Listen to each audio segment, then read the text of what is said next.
There comes a moment that does not announce itself. No insight, no revelation, no sudden clarity.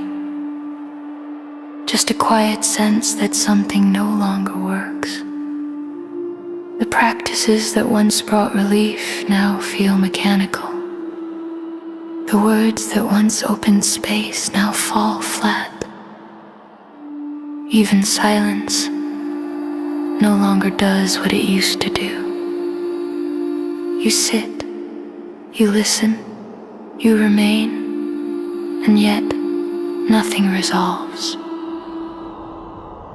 At first you assume it is temporary, a phase, a plateau, a necessary darkness before the next opening.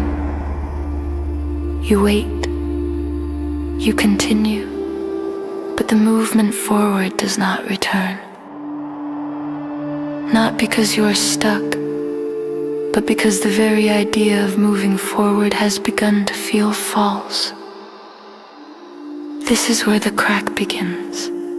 Not as pain, not as despair, but as a subtle dissonance.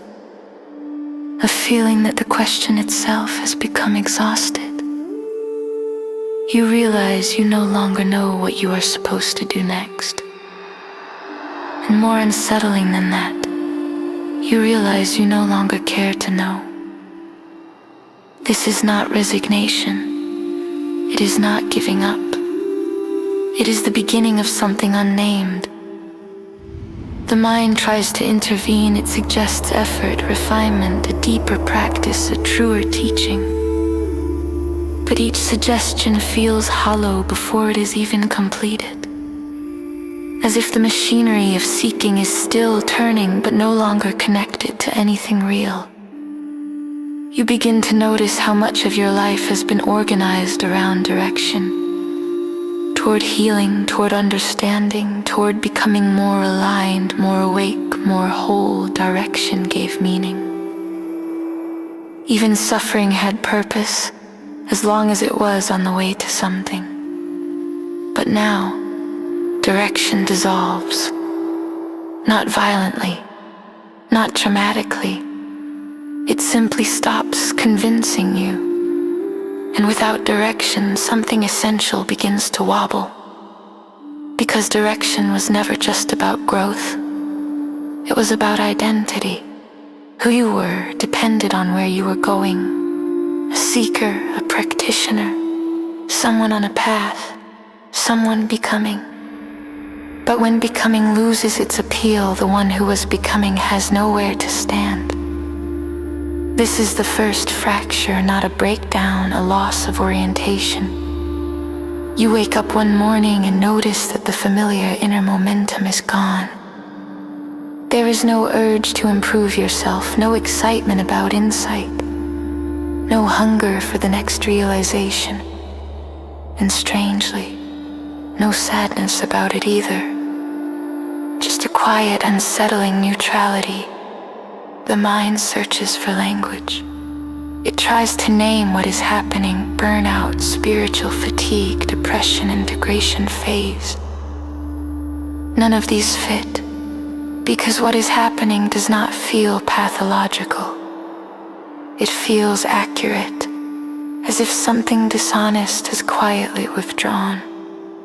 You begin to see how effort was always present. Even in surrender there was effort, effort to let go, effort to stay present, effort to not escape. And now effort itself is what feels unbearable. Not effort in action, but effort in being. The effort of maintaining an inner posture. The effort of holding a perspective, the effort of remembering what you are supposed to remember. You notice how tiring it has been to constantly orient yourself toward truth, to constantly correct yourself, to constantly ask, am I present enough? Am I identified right now? Am I resisting? These questions once felt intelligent, now they feel intrusive, like noise in a space that wants to be quiet. The crack widens, not outwardly, inwardly. you start to suspect that the very project of awakening has been sustained by a subtle dissatisfaction, a belief that something fundamental was missing from this moment. And even when that belief softened, it never fully disappeared. There was always something more to see, something deeper to realize, something to dissolve. But now, the idea of more feels irrelevant. Not false, just unnecessary. And this is where fear first whispers, not loud, not panicked, just a question that arises without words. If there is nothing more to seek, what am I doing here? The mind reacts immediately. It suggests danger, stagnation, complacency, regression. It warns you that if you stop, you will lose something important. Clarity, awareness, freedom. But notice carefully, what is actually being threatened? Not truth, identity. The identity that has been built around progress, around depth, around being someone who understands. Without that identity, there is no narrative to inhabit, no arc, no direction, just life unframed. This has not yet collapsed. It is the loosening of the frame. You still function. You still speak, you still act, you still relate. But something subtle has shifted. You no longer feel supported by the idea that all of this is leading somewhere. And without that support, you begin to feel the rawness of now, uninterpreted, unjustified. There is a strange intimacy here and also a quiet vulnerability. Because without a path, there is nothing to lean on. No explanation for why things are the way they are, no spiritual context to make difficulty meaningful. Pain is just pain.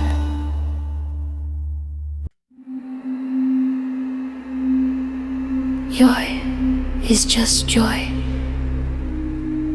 They no longer belong to a larger story. At first, this feels like loss. But slowly, another perception begins to form. You notice how much pressure has been released. The pressure to arrive, the pressure to understand, the pressure to become someone who is finally done. You realize how deeply the future has dominated your inner life. Even enlightenment was a future. Even freedom was postponed. But now, the future feels strangely irrelevant, not hopeless, just empty of promise. And in that emptiness, something honest appears. Not peace, not bliss, but simplicity. This moment does not need to lead anywhere to justify itself. It does not need to teach you anything. It does not need to transform you. It is simply happening. This recognition is quiet.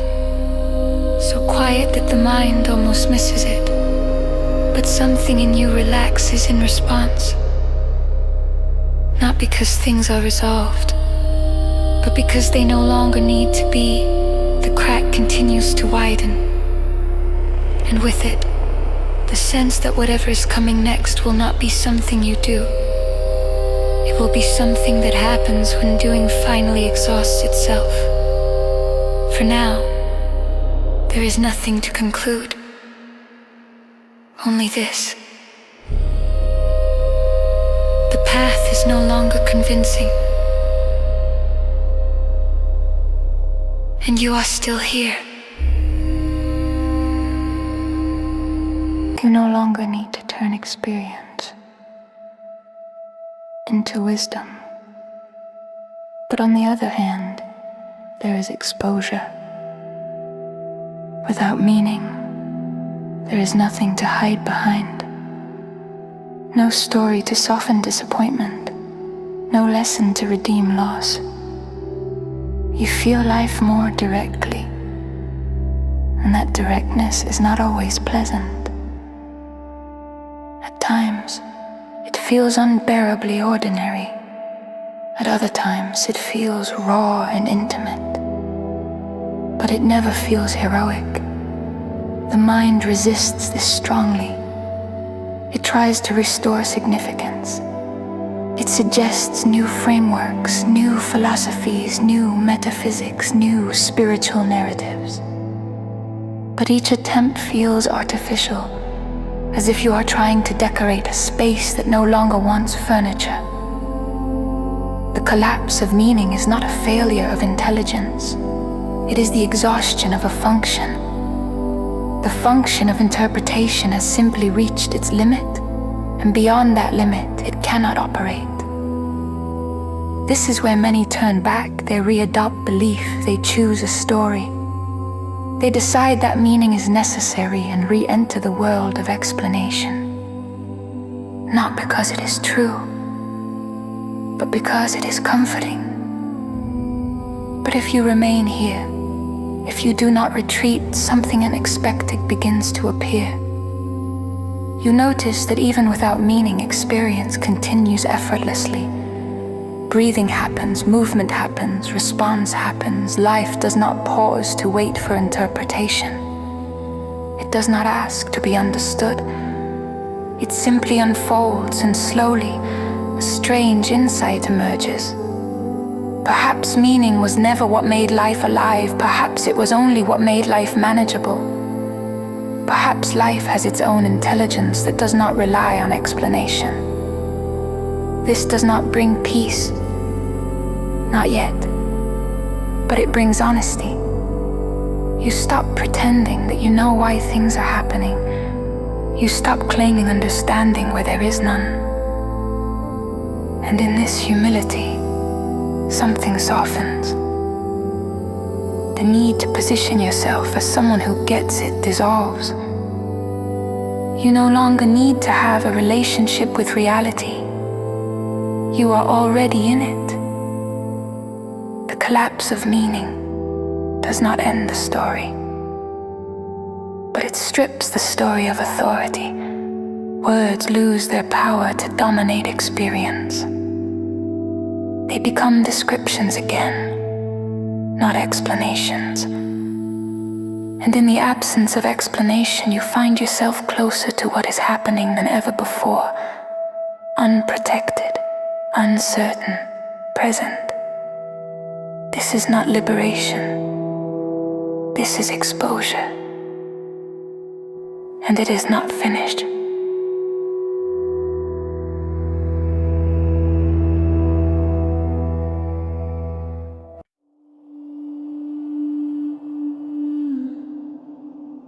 At first, fear does not arrive as fear. It arrives as restlessness, a subtle agitation in the body, a sense that something is off without any clear reason. You scan your life. Nothing appears wrong. No immediate danger, no obvious threat, no story that explains the tension, and yet the nervous system is alert, as if something essential has been removed. Fear usually needs an object, a future scenario, a memory, a belief, something to point to. But this fear has no direction.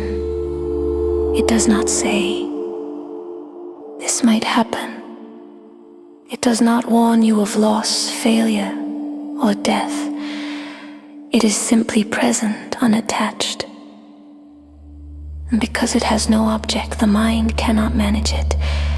There is nothing to solve, nothing to avoid, nothing to understand. This is deeply unsettling, because the mind has always relied on naming fear in order to contain it. Once named, fear could be worked with, reframed, healed, transcended. But unnamed fear cannot be negotiated. It cannot be reasoned with. It does not respond to reassurance. It does not diminish when you remind yourself that you are safe, because Because it is not about safety. It is about ground. Something you were standing on has disappeared. Not physically, psychologically. The assumptions that once held you, meaning, direction, identity, have loosened. And without them, the system does not know how to orient itself. This fear is not pathological. It is structural. It arises when the reference points that defined me are no longer reliable. The fear says nothing. It does not speak in language. It speaks in sensation. A tightening in the chest, a hollowness in the belly, a subtle pressure behind the eyes. You may try to distract yourself. Activity, information, connection. Sometimes it works briefly. But the moment you stop, the fear returns, not stronger, just undeniable. And this is where an old habit appears. The habit of turning fear into a project. You want to stay with it correctly, observe it properly, allow it skillfully. You want to be good at being afraid. But even this fails because fear without object cannot be held the moment you try to observe it. It slips, not away, deeper. And something becomes clear. This fear is not an intruder. It is not arriving to be resolved. It is revealing something fundamental. It is revealing how much of your sense of self was constructed around continuity, around knowing what comes next, around being someone moving through time. But now, time feels unstable. Not because the future is threatening, but because the future feels unreal, and without a future, identity loses its anchor. Fear arises not because death is near, but because the structure that postponed death has weakened. You are not afraid of dying. You are afraid of having no position from which to live. This fear is intimate. It does not push you away from experience, it pulls you directly into it. You cannot stand above it. You cannot transcend it. You cannot escape into insight. You are asked, without words, to remain, not to endure, not to overcome, just to remain without reference. This is where the body reacts strongly. It wants to flee, not from danger, but from groundlessness. Groundlessness is unbearable to a system that has relied on certainty. And yet, there is nowhere to go. Because the fear is not located in any particular place. It is not in the world, it is not in thought. It is the sensation of not knowing who you are without the familiar story. You may notice waves. Moments when fear intensifies, moments when it softens, but it never fully disappears. And strangely, it does not grow either. It simply persists. This persistence is important, because if fear were about survival, it would escalate. If it were about danger, it would seek resolution. But this fear does neither, it waits. As if it is waiting for something in you to stop moving, to stop fixing, to stop managing. At some point, exhaustion sets in. Not physical exhaustion, but strategic exhaustion. You realize you cannot do anything about this fear, not because you are incapable, but because there is nothing to be done. This realization does not bring relief. It brings stillness, a stillness that is not calm, a stillness that is exposed, and in this stillness something subtle happens. The fear remains, but the resistance to fear weakens, not through effort, through fatigue. The system simply cannot keep contracting around it.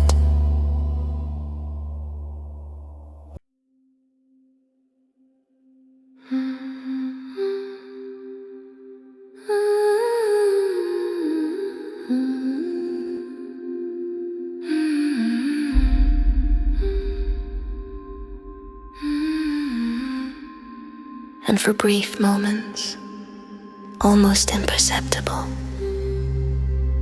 you notice something.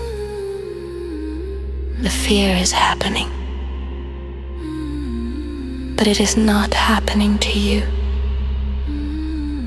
It is appearing within something larger, something that is not afraid.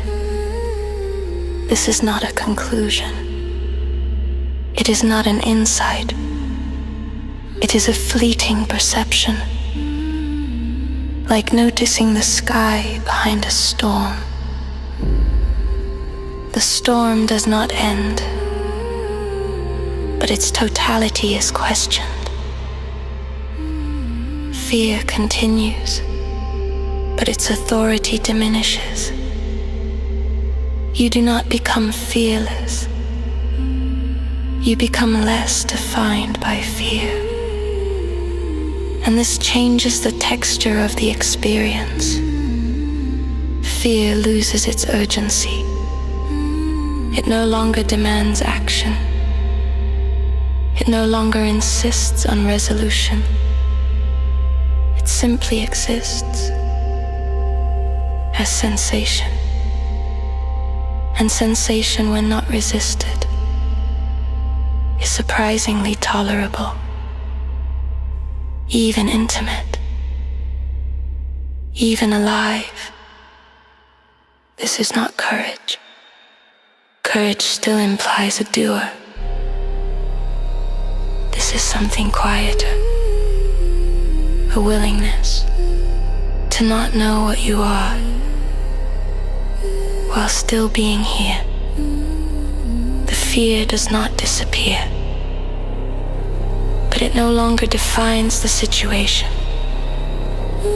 And in this non-definition, a deeper unraveling begins. Because when fear no longer pushes you away, there is nothing left to avoid. And when there is nothing left to avoid, the one who was avoiding has no function. This is where the next collapse approaches. Not the collapse of meaning, not the collapse of direction, but the collapse of the seeker itself.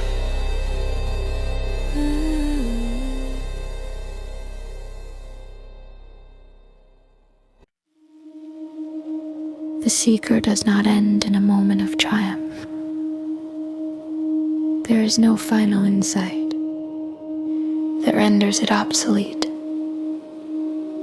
No understanding so complete that it quietly retires. The seeker ends when it becomes unnecessary. And that happens not through success, but through exhaustion. At first, the movement of seeking continues out of habit. You notice the reflex. A question arises, and immediately something reaches forward to answer it. A sensation appears, and immediately something leans in to manage it. The movement is subtle, almost invisible. But now, it is seen. And once it is seen, it cannot be unseen. You realize that seeking was never about truth. It was about orientation. It gave the system a direction to lean into, a reason to continue, a sense of agency. As long as there was something to move toward, there was someone moving. But now, movement has no destination. And without destination, the mover loses relevance. This does not happen violently. There is no inner argument, no dramatic confrontation.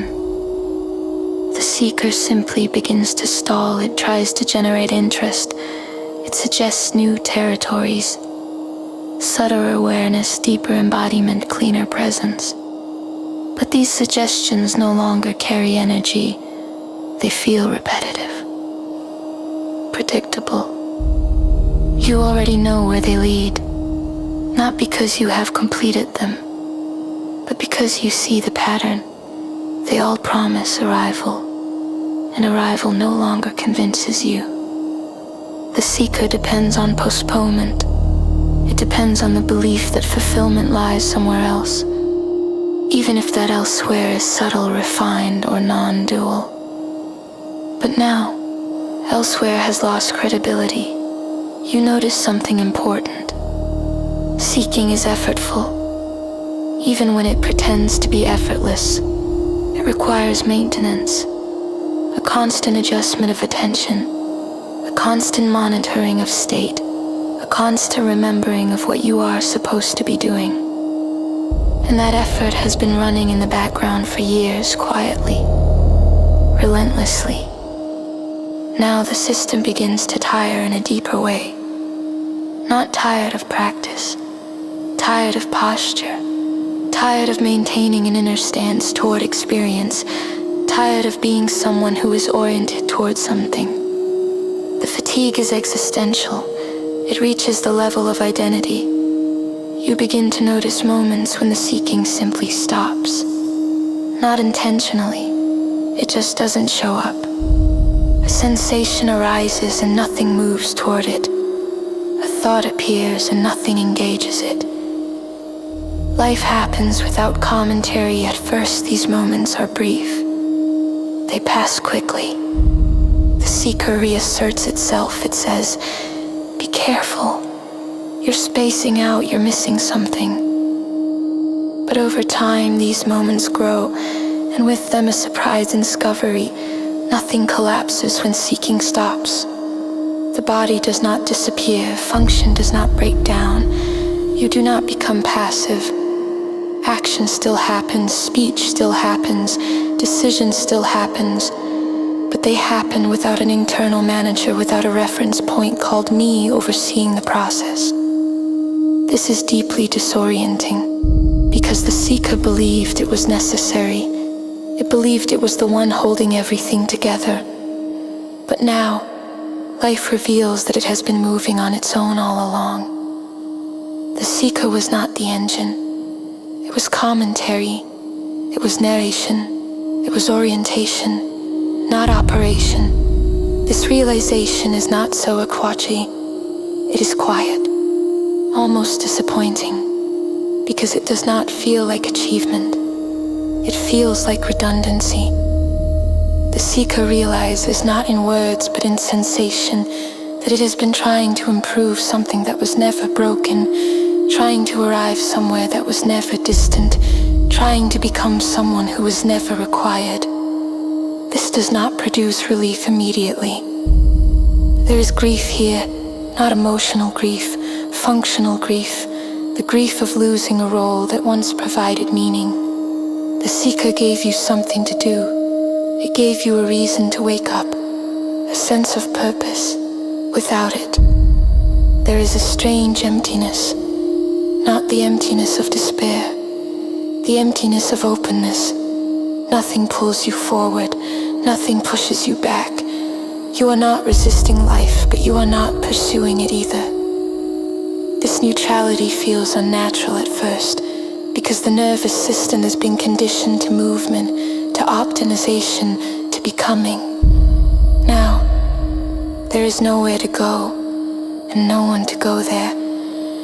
This is often where a subtle panic arises, not the fear of death, the fear of uselessness. If I am not seeking, what am I for? But this question dissolves before it can be answered, because it assumes function, and function was part of the story. Life does not require justification. It does not need to be for anything.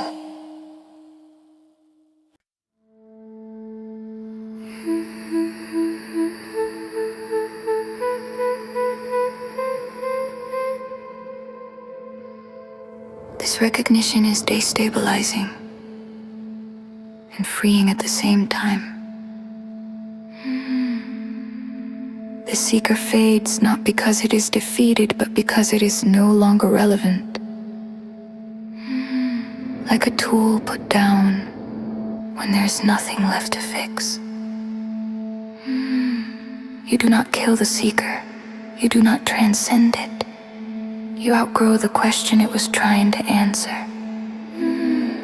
And in its absence, something remains. Not awareness as an object, not presence as a practice. Something simpler, something that was always there, but overshadowed by effort, a quiet, effortless being. Not a state, not an experience, just what is happening when nothing is being managed.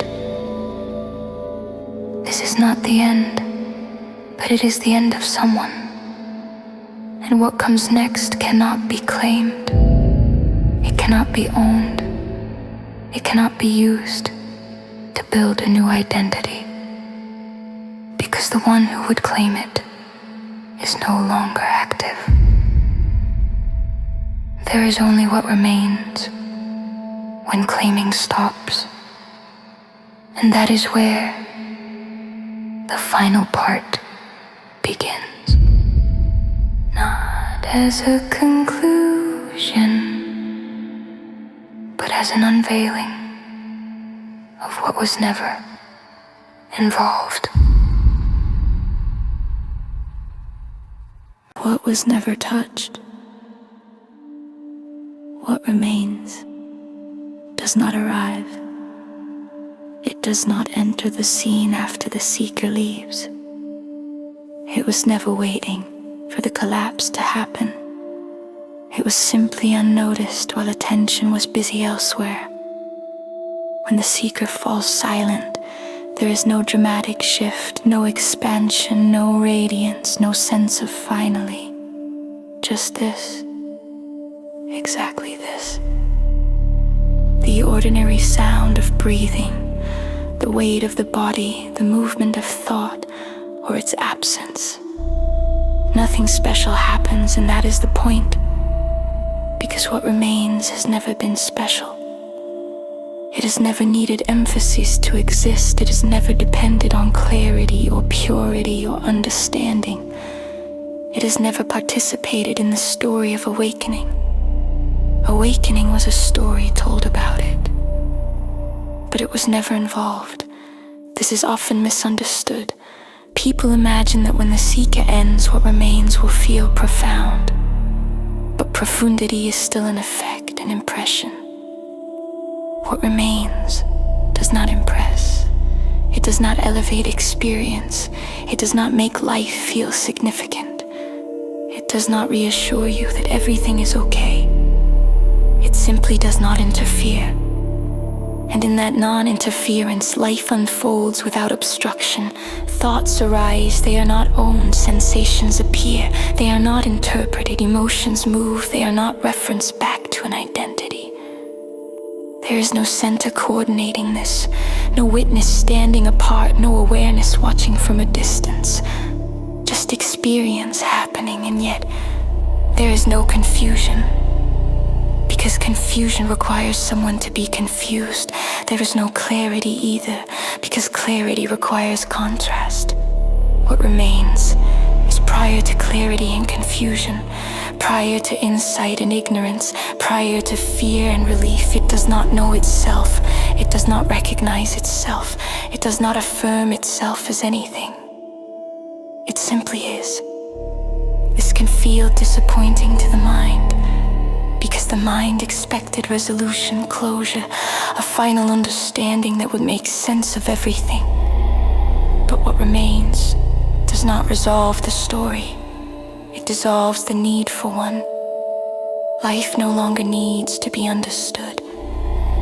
Not because understanding is wrong, but because it is unnecessary. You may notice that language loses its grip here. Words still function.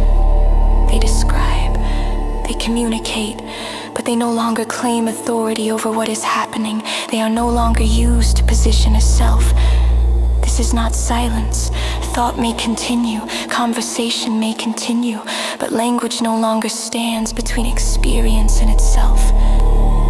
There is no mediator, no translator, just immediacy. At first, this can feel strangely flat. The highs are less dramatic, the lows are less catastrophic.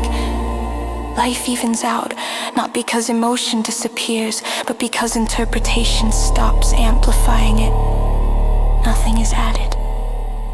Nothing is subtracted. What remains is unadorned. This is why it is often overlooked. People searching for truth are usually searching for intensity, for certainty, for something that feels different from ordinary life. But what remains is ordinary beyond comparison. It is not mystical.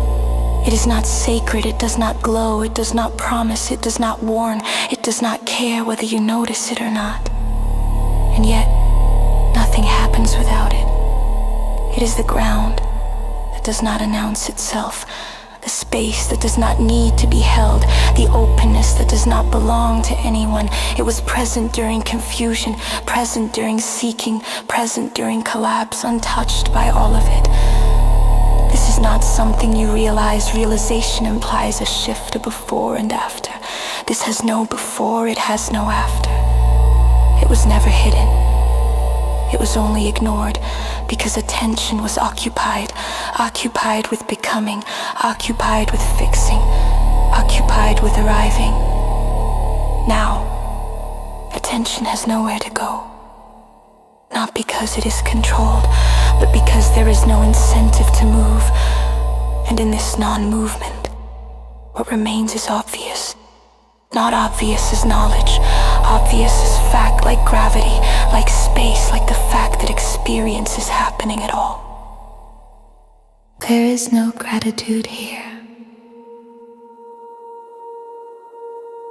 Gratitude still implies benefit. There is no peace here either. Peace still implies resolution. There is no freedom. Freedom still implies constraint. These concepts belong to the seeker's language. What remains has no use for them. Life continues. You wake up. You eat. You speak. You respond. Nothing about this announces realization. Nothing marks you as different. And that is precisely what makes it real. Because anything that could be pointed to, identified, or claimed would still be part of the story. What remains cannot be pointed to. It cannot be stabilized. It cannot be remembered. It cannot be repeated. It cannot be taught. It does not belong to a tradition. It does not belong to a person. It does not belong to you. And yet, without it, nothing would appear.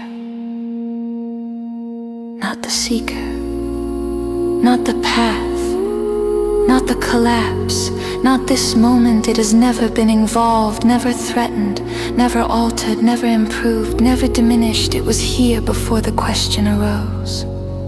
It remains. After the question dissolves, this is not an ending. There is nothing to close, no arc to complete, no insight to seal.